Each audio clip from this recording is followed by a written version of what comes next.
Hello everyone, उम्मीद करते हैं आप अच्छे नहीं बहुत अच्छे होंगे। आज हम बात करने वाले हैं उन एविडेंसेस की जो ये बताते हैं कि इन एक्चुअल इवोल्यूशन हुआ है। इसमें हम होमोलॉजी, एनोलॉजी और इसके साथ साथ पैलेंटोलॉजिकल एविडेंसेस को भी देख रहे होंगे। तो चलिए सीखना शुरू करते हैं। इस वीडियो में हम उन एविडेंसेस की बात करने वाले हैं जो इस बात को प्रूफ कर रहे होंगे कि इन एक्चुअल इवोल्यूशन हुआ है। जो हमारे रिलीजियस लिटरेचर्स है उनके अकॉर्डिंग इवोल्यूशन नहीं हुआ है, उनके अपने मायने हैं और उनका अपना मानना है। तो हम एक्चुअल में उन एविडेंसेस को पढ़ रहे होंगे जो इस चीज़ को सपोर्ट करता है और ये बताता है कि इवोल्यूशन हुआ है। पहले की जो लाइफ फॉर्म है और अब की जो लाइफ फॉर्म है उनमें वेरिएशन है और इस वेरिएशन का रीज़न इवोल्यूशन है। Evolution of life forms a theory क्या बताती है और उसके आगे हम ये देख रहे होंगे कि इवोल्यूशन को सपोर्ट करने के लिए कौन कौन से एविडेंसेस हैं। इसी वीडियो में हम होमोलॉजी और एनालॉजी की बात कर रहे होंगे, एम्ब्रियोलॉजिकल सपोर्ट की बात कर रहे होंगे। तो चलिए सीखते हैं।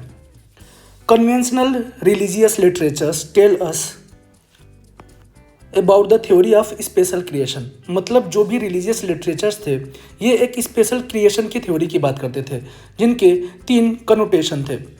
कौन कौन सी 3 बातें थी? पहली ये थी कि all living organisms that were see today were created as such. मतलब क्या है कि आज जितने भी लिविंग ऑर्गेनिज्म हम देखते हैं ये वैसे के वैसे ही हैं जैसे भगवान ने कभी बनाया था, या जैसे गॉड ने या जिसको भी मान लो जीसस ने जैसे बनाया था वैसे के वैसे हम आज हैं। हमारे में कोई बदलाव नहीं हुआ है। मतलब क्या है कि इंसान बंदरों से नहीं बना है, इंसान पहले से ही इंसान था। जो जैसा था आज भी वैसा का वैसा ही है, किसी में कोई बदलाव नहीं हुए हैं।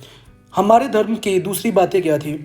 That the diversity was always the same since creation and will be the same in future also। मतलब क्या है कि जो बायोडाइवर्सिटी है, जितने ऑर्गेनिज्म, जितने पेड़ पौधे, प्लांट्स, एनिमल्स पाए जाते हैं इस धरती पे, इनका नंबर आज जितना है इतना ही बहुत पहले भी था और इतना नंबर ही आगे भी कांस्टेंट रहेगा।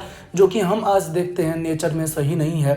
लगातार बायोडाइवर्सिटी बढ़ी है और इसके बाद आज हमें बायोडाइवर्सिटी में लॉस देखने को भी मिलता है जिसको हम इकोलॉजी में पढ़ते हैं। तीसरी बात इनकी ये थी कि the earth is about 4000 year old. मतलब क्या है कि हमारी जो ये पृथ्वी है, हमारी जो धरती है, ये केवल और केवल 4000 साल पुरानी है, जो कि गलत बात थी। हम जानते हैं हमारी धरती बिलियंस ऑफ ईयर ओल्ड है। तो क्या ऐसे प्रूफ थे जो बताए कि इन एक्चुअल इवोल्यूशन हुआ है? क्योंकि जो भी ये रिलीजियस लिटरेचर्स थे ये तो नहीं मानते थे कि इवोल्यूशन हुआ है। तो उन प्रूफ्स की बात कर रहे होंगे जो ये बताएंगे कि एक्चुअल में इवोल्यूशन हुआ है। लेकिन उससे पहले हम इवोल्यूशन को जानने के लिए डार्विन की थोड़ी सी एक जो थ्योरी है जिसको नेचुरल सिलेक्शन कहते हैं इसको सीख रहे होंगे। All these idea were strongly challenged during 19th century sail ship called HMS Beagle. अब ये भी CPMT के थ्रू जब पेपर हुआ करते थे यूपी में, तो ये क्वेश्चन भी एक बार आया है कि डार्विन की जो शिप थी उसका नाम क्या था। नाम था इसका HMS बीगल। इससे चार्ल्स डार्विन जो है ये राउंड पे निकले वर्ल्ड के। इन्होंने कंक्लूड किया कि existing living forms share similarities to varying degrees not only among themselves but also with life forms that existed millions years ago। मतलब क्या है कि जो आज लिविंग स्पेसीज पाई जाती हैं, जैसे इंसान ही मान लो है, तो ये सिमिलरिटीज़ आपस में ही शेयर नहीं करता बल्कि ये उनके साथ सिमिलरिटीज़ शेयर करता है जो आज से बिलियन ईयर एगो पाई जाती थी। मतलब हमारे में सिमिलरिटीज़ आज के पाए जाने वाले ऑर्गेनिज्म में नहीं है बल्कि आज के पाए जाने वाले ऑर्गेनिज्म और इनके एंसेस्टर्स के बीच में भी सिमिलरिटीज़ होती है और इसमें वेरिएशन भी है, उनसे हम अलग भी हैं। मतलब क्या है कि उनसे हमारा इवोल्यूशन हुआ है। अकॉर्डिंग टू डार्विन जो फिटनेस है, फिटनेस को ही डार्विन ने refers ultimately and only to reproductive fitness. मतलब डार्विन के अकॉर्डिंग जो फिटनेस है वो केवल और केवल रिप्रोडक्टिव फिटनेस है। Those who are better fit in environment, जो इन्वायरमेंट में बेटर फिट होता है उसी की ज़्यादा प्रोजनी आएंगी क्योंकि वही सबसे ज़्यादा रिप्रोडक्शन करेगा और therefore will survive more and hence are selected by natures. और वही फिर नेचर के द्वारा सेलेक्ट किया जाएगा। मतलब क्या है कि जो फिट रहेगा उसी की अपनी मैरिजेबल एज होगी, वही शादी करेगा, उसी का रिप्रोडक्शन होगा, वही मोर प्रोजनी लीव करेगा और उसी के आगे और प्रोजनी आएंगी, मतलब उसी की जनरेशन आगे कंटिन्यू रहेगी। एग्जाम्पल से समझते हैं, आज के जनरेशन में जिनका IQ ज़्यादा है उनको हम ज़्यादा फिट मानते हैं, तो आगे आने वाली जनरेशन किनकी होगी? जिनका IQ ज़्यादा होगा, जिनका इंटेलिजेंस ज़्यादा होगा, और जिनका इंटेलिजेंस कम है वो आगे सर्वाइव नहीं कर पाएंगे। इसको सेलेक्ट कौन कर रहा है? नेचर कर रहा है। ये अपनी कंडीशंस नेचर क्रिएट करेगा और नेचर अपनी कंडीशंस के अकॉर्डिंग ही आगे आने वाली पॉपुलेशन को सेलेक्ट करता है। चूंकि यहाँ सिलेक्शन नेचर के द्वारा है, इसीलिए इसको हम नेचुरल सिलेक्शन कहते हैं। He called it natural selection and implied it as a mechanism of evolution। और इसीलिए डार्विन ने नेचुरल सिलेक्शन को ही मैकेनिज्म माना है इवोल्यूशन की। इनके अलावा एक और नेचुरलिस्ट थे जिनका नाम था अल्फ्रेड वेलेस। इन्होंने काम किया था मैलाई आर्किपिलागो पे और इनका जो रिजल्ट था, कंक्लूजन था, वो एकदम सिमिलर था डार्विन के कंक्लूजन के। और एक्चुअल में जो डार्विन थे वो डार्विन फिंचेस पे काम किए थे। एक छोटी सी ब्लैक बर्ड थी और उसके अंदर इवोल्यूशन देखे थे एक आइलैंड के अंदर ही, और उससे कंक्लूड कर पाए कि एक्चुअल में इवोल्यूशन होता है। सिमिलर जो स्टडी थी वो अल्फ्रेड वेलेस की भी थी मैलाई आर्किपिलागो पे, और दोनों का ऑब्जर्वेशन एकदम सिमिलर था, लेकिन दोनों अलग अलग जगहों पे की गई थी। इसके अलावा हम बात करते हैं the geographical history of earth closely correlate with the biological history of earth. मतलब क्या है कि समय समय पर अर्थ की जैसी जियोग्राफी रही है वैसे वैसे बायोडाइवर्सिटी यहाँ पे आई है, और आगे भी जैसे अर्थ की जियोग्राफी रहेगी वैसे ही बायोडाइवर्सिटी आगे कंटिन्यू रहने वाली है। बात करते हैं what are the evidences for evolution, और ये एक मेन टॉपिक है, इससे क्वेश्चंस आते हैं और ये कॉन्सेप्चुअल भी है, इसको हमें समझना चाहिए कि वो क्या एविडेंस हैं जो ये बताते हैं कि एक्चुअल में इवोल्यूशन हुआ है। इसी में हम होमोलॉजी, एनोलॉजी का कॉन्सेप्ट देख रहे होते हैं, पैलेंटोलॉजिकल एविडेंसेस की बात कर रहे होते हैं। तो क्या होते हैं पैलेंटोलॉजिकल एविडेंस, इसको समझते हैं। पैलेंटोलॉजिकल एविडेंस समझना बहुत सिंपल है, इसमें कुछ नहीं करना है। हमें पता है ये अर्थ है, तो अर्थ की अपनी एक लेयर्स है, ये यहाँ से लेके यहाँ तक ये अर्थ की लेयर है। तो तुम बताओ, ये जब अर्थ इतनी बड़ी रही होगी, ये सेंटर में रही होगी, तो इसके ऊपर ये लेयर उस समय आई होगी बहुत पहले, फिर उसके बाद ये लेयर आएगी, फिर ये लेयर आएगी, फिर ये लेयर आएगी, और ये आज की करंट वाली लेयर है। तो जब अर्थ आज से बिलियन ईयर एगो यहाँ पे रही होगी, तो इस टाइम के जो ऑर्गेनिज्म हैं वो मरे होंगे, तो यहीं पे दब गए होंगे। फिर समय बढ़ा होगा, इस लेयर के ऊपर नए ऑर्गेनिज्म आए होंगे, मरे होंगे, वो भी दब गए होंगे, समय बढ़ा होगा, वो भी दब गए होंगे। और ऐसे यहाँ से जब हम दूर आते जाएंगे तो मतलब क्या है कि हमें डिफरेंट ऑर्गेनिज्म मिलते जाएंगे। अच्छा ये बताओ, जब अर्थ बनी होगी तो उस टाइम पे नंबर ऑफ ऑर्गेनिज्म भी कम रहा होगा, और इस टाइम पे नंबर ऑफ ऑर्गेनिज्म यानी पॉपुलेशन ज़्यादा है। तो मतलब ये बताता है कि इवोल्यूशन हुआ है, क्योंकि पहले रिसोर्सेज कम थे तो लोग कम थे, पॉपुलेशन कम थी, अब रिसोर्सेज ज़्यादा हैं तो पॉपुलेशन ज़्यादा है। इसके अलावा अर्थ मान लो 10,000 साल पहले बनी है, तो यहाँ पे जो ऑर्गेनिज्म पाया जा रहा है और आज जो ऑर्गेनिज्म है, इन दोनों में सिमिलरिटीज़ हैं। दोनों एक जैसे नहीं हैं, लेकिन दोनों में कुछ फीचर्स कॉमन है। इसके अंदर कुछ ऑर्गन हैं जो इसके अंदर भी हैं, और ये बताता है कि हो ना हो ये वाला जो ऑर्गेनिज्म है इसी ऑर्गेनिज्म से आया होगा, और इस ऑर्गेनिज्म में इन्वायरमेंट की वजह से समय समय पर बदलाव हुए होंगे। मतलब क्या बताता है कि हो ना हो इवोल्यूशन हुआ होगा। तो ये जो इवोल्यूशन है हम ये किससे देख पा रहे हैं? फॉसिल से। अब क्या होता है फॉसिल, कोई भी ऑर्गेनिज्म मरता है, जैसे मान लो हम मरते हैं और हम धरती के ऊपर हैं, तो हमारे जो स्किन्स हैं, जो सॉफ्ट पार्ट है वो तो डिसॉल्व हो जाएंगे, लेकिन जो हार्ड पार्ट होते हैं जैसे कि बोन्स, अगर इसके ऊपर तुरंत ढक दिया जाए तो ये कई सालों तक रह सकते हैं, और इसको फिर ह्यूमन का फॉसिल कहा जाएगा। तो ऐसे ही डिफरेंट ऑर्गेनिज्म के फॉसिल्स इस धरती पे प्रेजेंट हैं और इस धरती के अंदर दबे हुए हैं। तो जब हम उनको देखते हैं तो हम ये बता पाते हैं कि ये ऑर्गेनिज्म किस ऑर्गेनिज्म के आज सिमिलर है। तो हो ना हो आज वाला ऑर्गेनिज्म इस ऑर्गेनिज्म से ही इवॉल्व करके बना होगा, और इससे हम ये बता पाते हैं कि इवोल्यूशन हुआ है। मतलब क्या है कि फॉसिल के स्टडी से भी हम ये बता सकते हैं कि इवोल्यूशन हुआ है। फॉसिल क्या है? Fossils are remains of hard parts of life forms found in rocks. मतलब रॉक्स के नीचे पाई जाने वाली लाइफ फॉर्म के हार्ड पार्ट को क्या कहते हैं? फॉसिल कहते हैं। Cross section of earth crust indicate arrangement of sediments one over the other during the long history of earth. मतलब क्या है कि अगर अर्थ क्रस्ट का हम क्रॉस सेक्शन करें तो वो इंडिकेट करता है अलग अलग लाइफ टाइम पीरियड को, किसके, अर्थ के हिस्ट्री को। मतलब यहाँ से ऊपर आएंगे तो अलग अलग टाइम पीरियड, ये पहले की टाइम पीरियड, फिर बात की, फिर बात की, फिर बात की, और ये आज की टाइम पीरियड होगी। तो हर टाइम पीरियड में उस टाइम के ऑर्गेनिज्म दबे हुए रहेंगे और इनके बीच में सिमिलरिटी भी होगी, जिससे हम ये बता पाते हैं कि इन एक्चुअल इवोल्यूशन हुआ है। Different age rock sediment contains fossil of different life forms who probably died during the formation of the particular sediment। मतलब क्या है कि हम अलग अलग रॉक्स में, अलग अलग सेडिमेंट में अलग अलग लाइफ फॉर्म देखते हैं, और इससे ये हम ये बता पाते हैं कि जब सेडिमेंटेशन हुआ होगा तो उस टाइम पे वो ऑर्गेनिज्म वहाँ पे दबा हुआ रहा होगा। और study of fossil in different sedimentary layers indicate the Jio logical period. मतलब क्या है कि किसी भी फॉसिल की स्टडी करते हैं तो ये उस पीरियड को दिखाता है जिस पीरियड में ये रहे होंगे, और इस तरीके से फॉसिल की स्टडी को करके हमें ये बता पाना कि इवोल्यूशन हुआ है क्या कहलाता है। इस तरीके के एविडेंसेस को हम कहते हैं पैलेंटोलॉजिकल एविडेंसेस। तो क्या है पैलेंटोलॉजिकल एविडेंसेस? कुछ नहीं, फॉसिल के स्टडी के द्वारा ये बता पाना कि इवोल्यूशन हुआ है, और ये जो एविडेंसेस मिलता है इसको हम पैलेंटोलॉजिकल एविडेंसेस कहते हैं।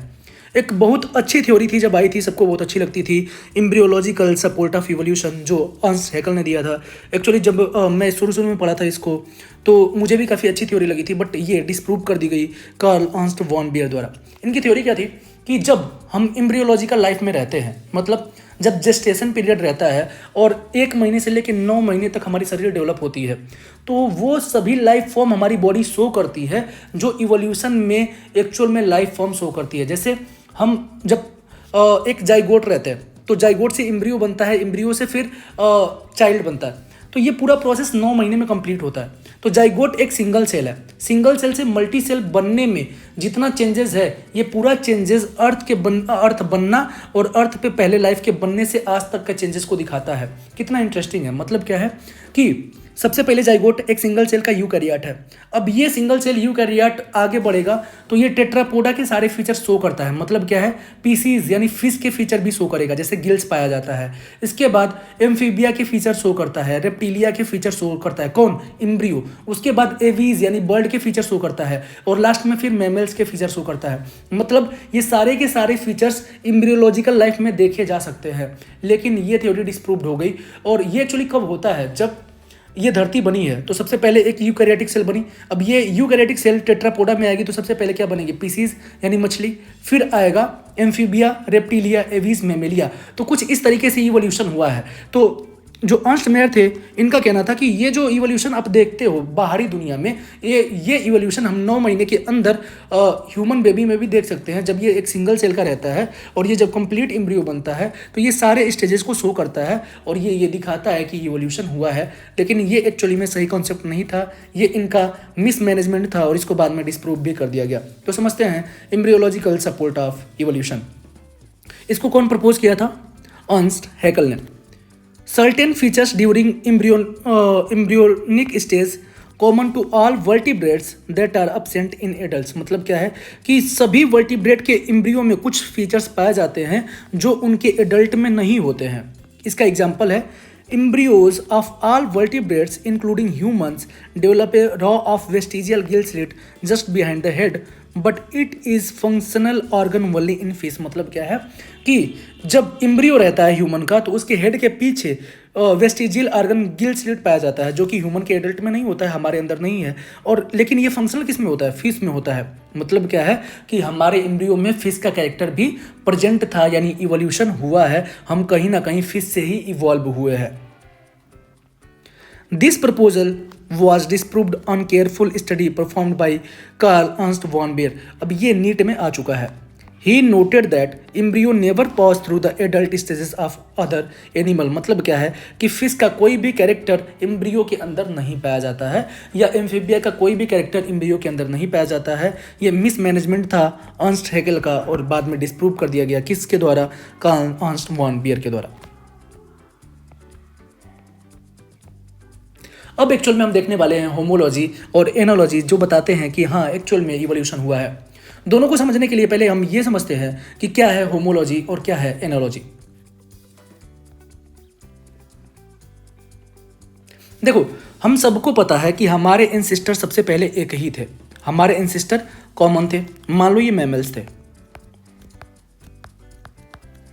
और मैमल्स पहले एक जगह पे रहे होंगे, कन्फाइंड जियोग्राफिकल एरिया में ये रहते होंगे।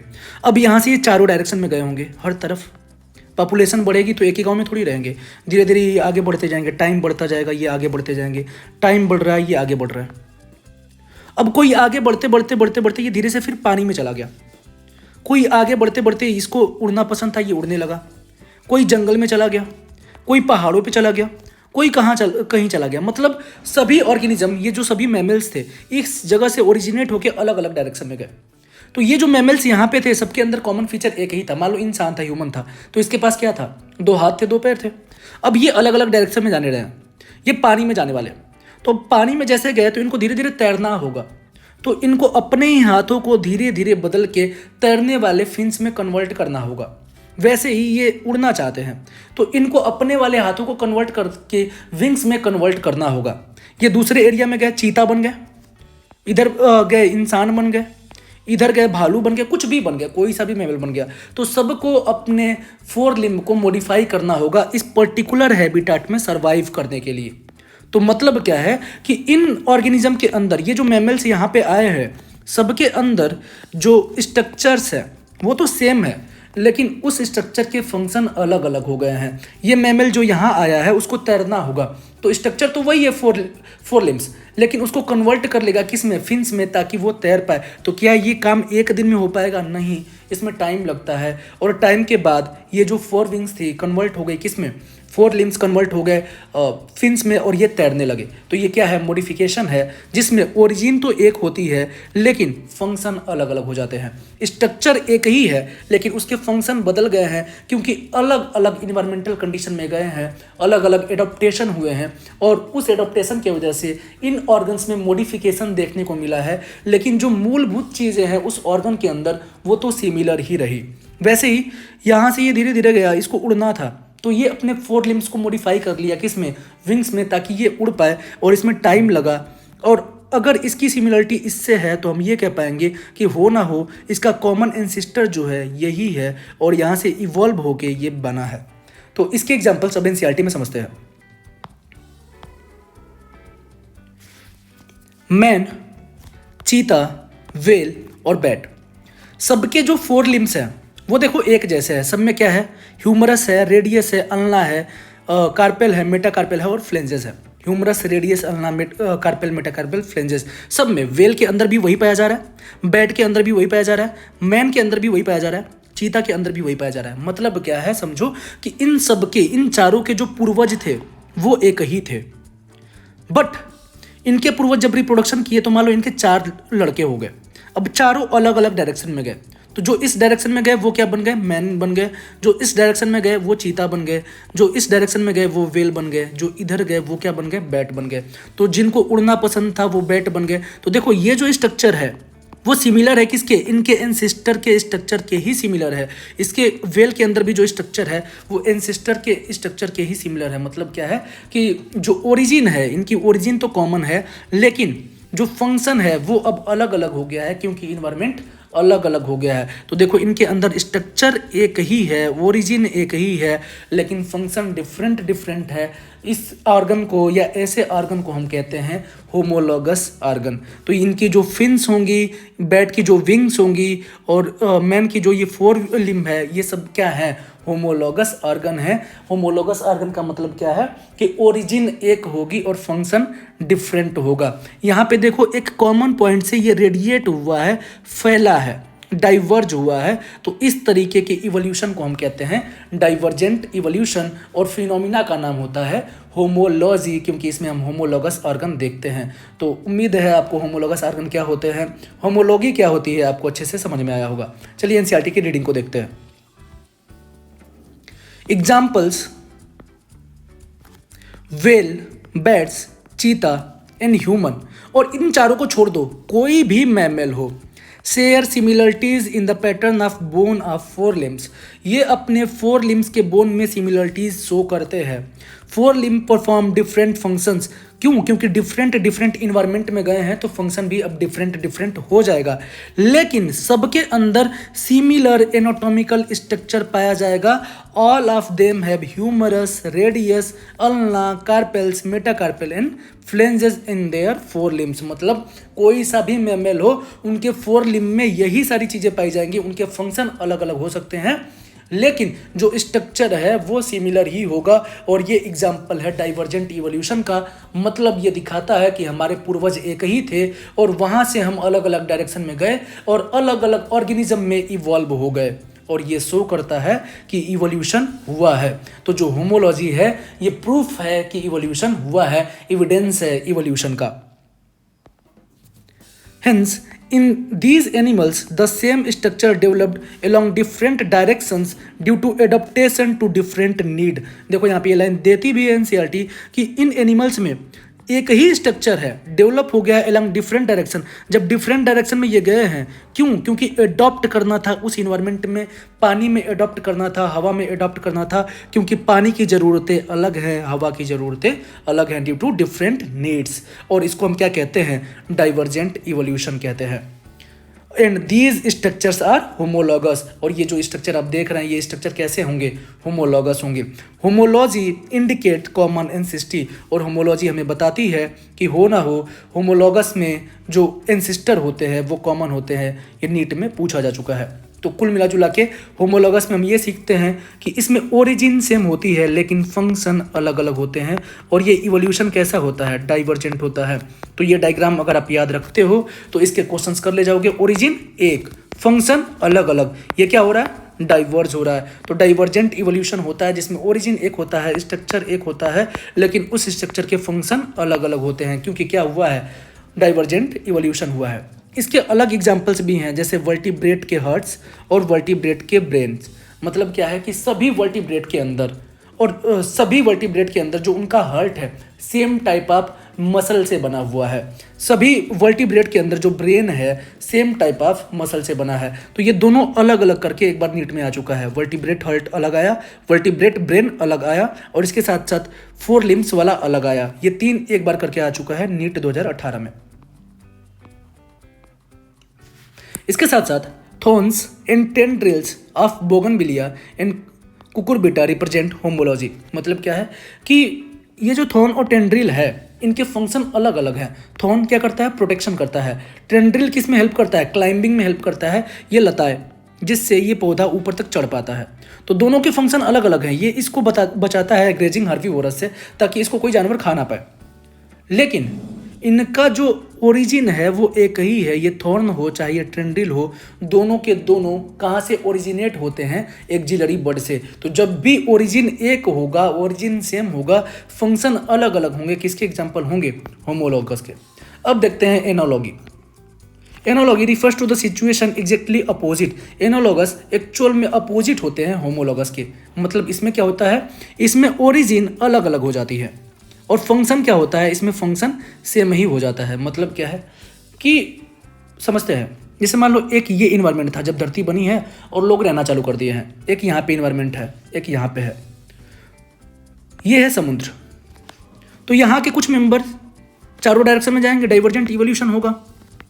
लेकिन कुछ मेंबर यहाँ तक आ गए, यहाँ के भी मेंबर चारों डायरेक्शन में जाएंगे, लेकिन कुछ यहाँ आ गए, यहाँ के मेंबर भी चारों डायरेक्शन में गए, लेकिन कुछ यहाँ आ गए। तो ये जो पानी में आए हैं, तुम बताओ सबकी ज़रूरतें तो एक जैसी ही है, लेकिन सबके पास आर्गन्स अलग अलग हैं, सबके पास ओरिजिन अलग अलग। इनकी ओरिजिन अलग है, इनकी ओरिजिन अलग है, इनकी ओरिजिन अलग है। मान लो यहाँ से ए आया, यहाँ से बी आया, यहाँ से सी आया, और ये था पानी। पानी के अंदर आ गए ए बी सी, लेकिन तीनों टेरेस्ट्रियल वाले थे, तीनों ज़मीन पे रहते थे। ये भी ज़मीन वाला था, ये भी ज़मीन वाला था, और ये भी ज़मीन वाला था। तीनों आ गए पानी में। तो तुम बताओ तीनों के अंदर, ए बी सी के अंदर ऑर्गन्स अलग अलग हैं, क्या ये तुरंत तैर पाएंगे? नहीं। तो ये अपने ऑर्गन्स को मॉडिफाई करेंगे और क्या बनाएंगे? फिन्स बनाएंगे, फ्लिपर्स बनाएंगे, जिससे ये पानी में तैर पाए। तो इन ए बी सी के तीनों के ओरिजिन तो अलग अलग हैं, लेकिन पानी में आ गए तो उनके ऑर्गन के फंक्शन क्या हो जाएंगे, सेम हो जाएंगे। तो हम कहते हैं कि ओरिजिन डिफरेंट फंक्शन सेम क्या कहलाता है, एनालॉजी। तो अब समझते हैं एनालॉजी। इस एग्जाम्पल से आप एनालॉजी को समझ सकते हैं आसानी से।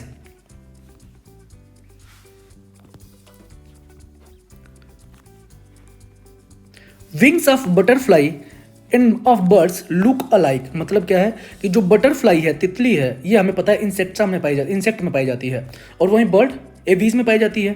दोनों की विंग्स एक जैसी दिखती है, but they are not anatomically similar structure through they perform similar function. लेकिन इनका जो स्ट्रक्चर है ये सिमिलर स्ट्रक्चर नहीं है, लेकिन इनका फंक्शन कैसा होता है, सिमिलर होता है। मतलब क्या है कि दोनों अलग अलग इन्वायरमेंटल कंडीशन से आई हैं, लेकिन सेम इन्वायरमेंटल कंडीशन और सेम नीड के वजह से ये मॉडिफाई कर गई और एक जैसे दिखने लगी। ये एग्जांपल किसका है, एनालॉगी का। एनालॉगस स्ट्रक्चर का और एग्जांपल देखेंगे, लेकिन एनालॉगस स्ट्रक्चर कौन सा इवोल्यूशन करता है, कन्वर्जेंट इवोल्यूशन। क्योंकि देखो यहाँ से आके इस पर्टिकुलर जगह में क्या हो रहा है, कन्वर्ज हो रहा है, यहाँ से आके कन्वर्ज हो रहा है, यहाँ से आके कन्वर्ज हो रहा है। तो एनालॉगस या एनालॉगी कौन सा इवोल्यूशन दिखाता है, कन्वर्जेंट इवोल्यूशन। यहाँ से भी समझ सकते हैं ओरिजिन अलग अलग था, फंक्शन एक ही था, क्या हुआ है, कन्वर्ज हुआ है। तो एनालॉगी से कौन सा इवोल्यूशन आता है, कन्वर्जेंट इवोल्यूशन।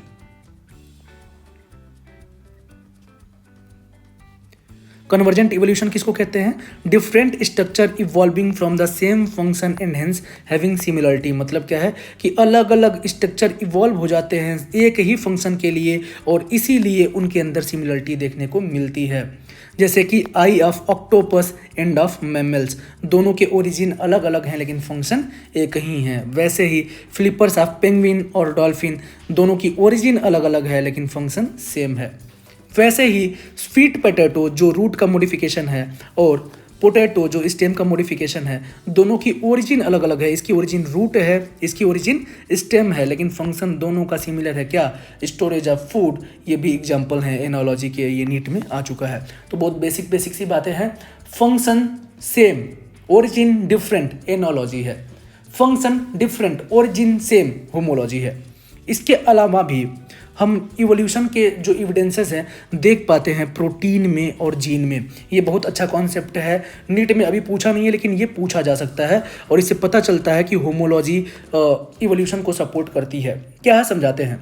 हमें पता है कि हमारे अंदर जो जेनेटिक कोड होते हैं, जैसे कि AUG है, ये एक्चुअली में किसको कोड करता है, मेथियोनिन को। तो हमारे अंदर, कुत्ते के अंदर, बिल्ली के अंदर, घोड़े के अंदर, बैक्टीरिया के अंदर, किसी भी ऑर्गेनिज्म के अंदर इस दुनिया के, वो किसको कोड कर रहा होगा, मिथियोनिन को ही। मतलब क्या है कि सबके अंदर बनने वाला मिथियोनिन अमाइनो एसिड AUG से ही बनता है। इसका मतलब क्या है कि जो हमारे एंसेस्टर थे वो पहले एक रहे होंगे, और उनके ही आज जितने लोग हैं सब प्रोडक्ट हैं। इसीलिए अगर उनके में AUG से मिथियोनिन बन रहा होगा तो आज हमारे में भी AUG से ही मिथियोनिन बनता है। और ये बताता है कि इन एक्चुअल इवोल्यूशन हुआ है और ओरिजिन सेम रही है। मतलब ये जो जीन की सिमिलरिटी है, जो जेनेटिक कोड है, ये किसको बताता है, होमोलॉजी को। Similarity in protein and genes performing a given function among diverse organism give clues to common ancestry। और ये क्या बताते हैं कि हमारे ancestor कॉमन रहे होंगे। ऐसे ही प्रोटीन के बारे में भी है, जो हमारे सिमिलर ऑर्गेनिज्म है। जैसे हम ह्यूमंस हैं तो हमारे सिमिलर कौन है, चिंपैंजी है। तो हमारे और उनके में ऑलमोस्ट सभी प्रोटीन्स सेम पाए जाते हैं। तो ये बताते हैं कि हमारे और उनके जो पूर्वज हैं, जो एंसेस्टर हैं, वो कॉमन रहे होंगे। इसके अलावा आर्टिफिशियल तरीके से भी हम बता सकते हैं कि इवोल्यूशन हुआ है। जैसे मैन ब्रीड करता है प्लांट्स को और एनिमल्स को अपने एग्रीकल्चर के लिए, हॉर्टिकल्चर के लिए, स्पोर्ट के लिए और सिक्योरिटी के लिए। एग्जाम्पल से समझते हैं, कुत्ते हैं तो हम डिफरेंट ब्रीड के कुत्ते आज तैयार कर सकते हैं और बहुत ही कम टाइम में तैयार कर सकते हैं, दो डिफरेंट ब्रीड के कुत्तों के बीच में क्रॉस करा के।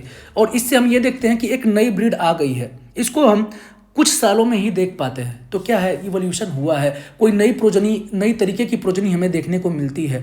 तो क्या नेचर इसको बाई चांस इतने करोड़ों साल में नहीं कर पाई होगी, कर पाई होगी। और ये इस बात के प्रूफ हैं कि इवोल्यूशन हुआ है। यानी जो भी रिलीजियस लिटरेचर्स कह रहे थे ये गलत है। हमारी धरती 4000 साल पुरानी नहीं है, जो जैसा बनाया गया था आज वैसा बिल्कुल भी नहीं है। समय है, बदलता है, सब कुछ बदलता है और इसके अलावा आगे भी बदलता रहेगा।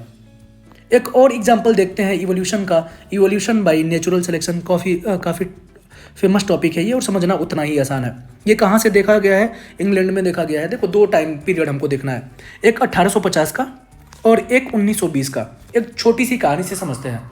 जब अंग्रेज भारत में आए थे तो इनके पास रिसोर्सेज कम थे, भारत से लूट के वो अपने यहाँ लेके गए और इंडस्ट्रीज बनाए।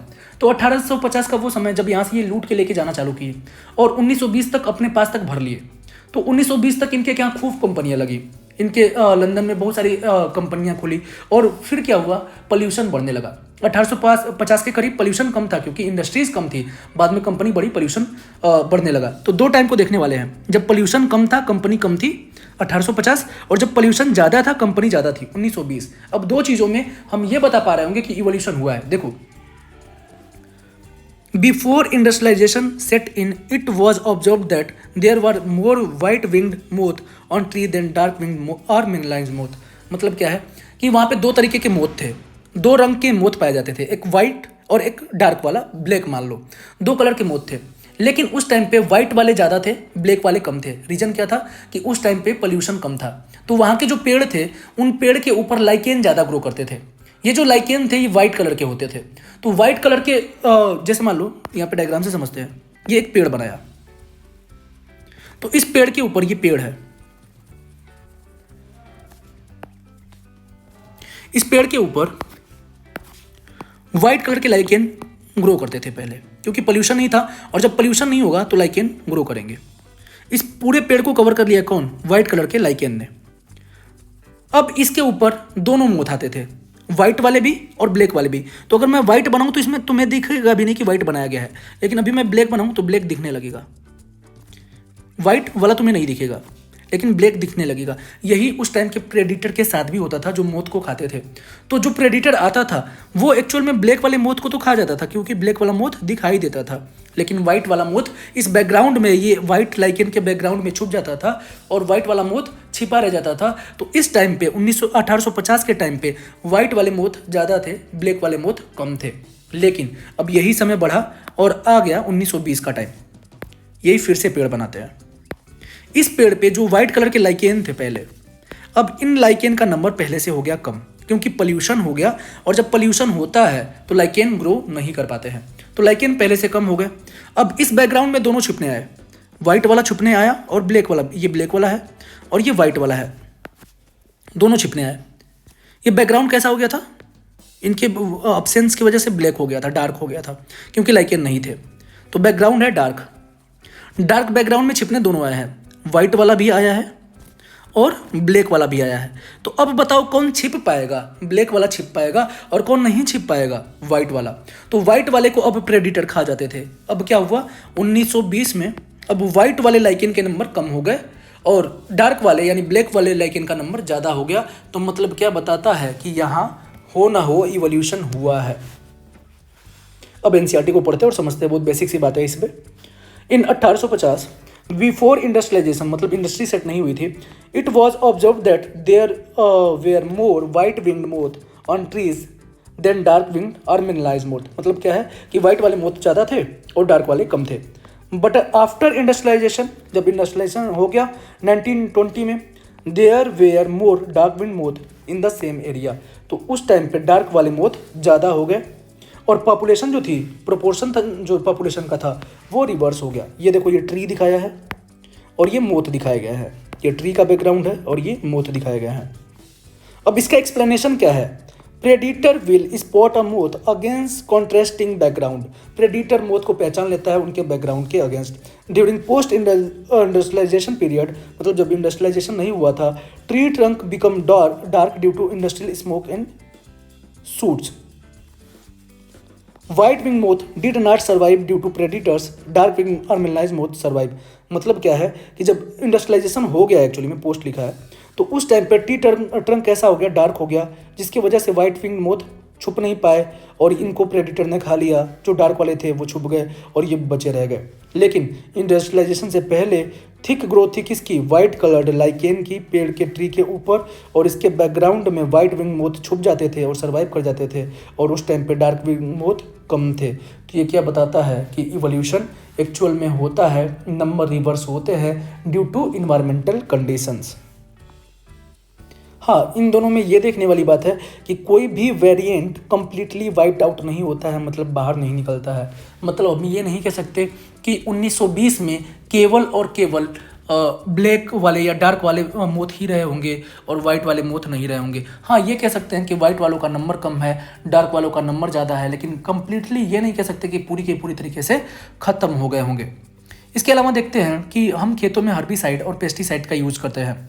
इससे क्या होता है कि इंसेक्ट जो खेतों में होते हैं वो मरते हैं, लेकिन एक्चुअल में कुछ इंसेक्ट ऐसे होते हैं जो उस टाइम पे नहीं मरते हैं और सरवाइव कर जाते हैं। मतलब क्या है कि धीरे धीरे वो रेजिस्टेंट हो जाते हैं। और जैसे मान लो कोई भी ऐसे मेडिसिन का छिड़काव कर दिया और इंसेक्ट कोई बच गया, मतलब क्या है कि उस वाले इंसेक्ट पे उस पर्टिकुलर दवा का कोई असर नहीं हो रहा है। अब वो सरवाइव कर गया है तो रिप्रोडक्शन करेगा और अपनी प्रोजनी बनाएगा। उसकी जो प्रोजनी आएंगी उन प्रोजनी पे भी उस दवा का कोई असर नहीं होगा, और इस तरीके से हम उस प्रोजनी को इवॉल्व कर देंगे जिससे कि उस मेडिसिन का या उस दवा का कोई असर नहीं हो रहा होगा। तो मतलब क्या है, उस इंसेक्ट का बहुत कम टाइम में इवोल्यूशन हो चुका है, और ये भी एविडेंसेस हैं इवोल्यूशन के। इसके अलावा ह्यूमन सेल में हम देखते हैं यूकैरियोटिक ऑर्गेनिज्म या सेल, जैसे कि हम इसमें देखते हैं कि हम कोई भी एंटीबायोटिक खाते हैं तो एंटीबायोटिक किस लिए है? हमारे अंदर बैक्टीरिया को किल करने के लिए। मान लो 1000 तरीके के बैक्टीरिया हमारे अंदर हैं, तो क्या सभी बैक्टीरिया को वो एंटीबायोटिक मार देगी? नहीं। मान लो 999 टाइप के बैक्टीरिया को मार दी, लेकिन कोई एक बैक्टीरिया रह गया, तो वो बैक्टीरिया अपने जैसे ही और बैक्टीरिया बनाएगा, और अब तुम वही एंटीबायोटिक खा रहे होगे तो उस एंटीबायोटिक का असर उस बैक्टीरिया पे नहीं होने वाला है। मतलब क्या है कि अब जो नई जनरेशन आई है, नई प्रोजनी आई है, ये रेजिस्टेंट हो गई है उस एंटीबायोटिक की, और ये क्या है? उस बैक्टीरिया का इवोल्यूशन है। These are examples of evolution by anthropogenic action. मतलब ये इवोल्यूशन किससे हुआ है? एंथ्रोपोजेनिक एक्शन से। और इस बात से हम ये जान पाते हैं कि इवोल्यूशन जो है स्टोकेस्टिक प्रोसेस है। स्टोकेस्टिक प्रोसेस का मतलब क्या है कि रैंडम प्रोसेस है। ये किसी भी डायरेक्शन में हो सकता है। ये ह्यूमन के लिए बेनिफिशियल भी हो सकता है और हार्मफुल भी हो सकता है। मतलब इवोल्यूशन रैंडम प्रोसेस है। आगे आने वाले 2 वीडियोज़ में इस चैप्टर को हम कंप्लीट कर रहे होंगे। इस वीडियो में बस इतना ही। आपको जो पोर्शन समझ में आता है आप कमेंट सेक्शन में मेंशन कर सकते हैं, उससे एक्चुअल में वैल्यू मिलती है, समझ में आता है कि हाँ आप लोग कितना समझ रहे हैं। क्योंकि ये ऑफलाइन इंटरेक्शन नहीं है, ऑनलाइन है। समझ में नहीं आता कि सामने वाले को कितना समझ में आ रहा है, एक्सप्रेशन देख नहीं सकते इसमें। तो आप कमेंट सेक्शन में बता सकते हैं आपको कितना समझ में आता है, नहीं आता है। बाकी एनसीईआरटी की लाइन बाय लाइन से ही हम कंप्लीट कर रहे होंगे और नीट में अच्छा कर रहे होंगे। केवल और केवल उन्हीं लाइनों को हम देख रहे होंगे जिनसे नीट में क्वेश्चन आने के ज़्यादा से ज़्यादा चांसेस होते हैं। धन्यवाद।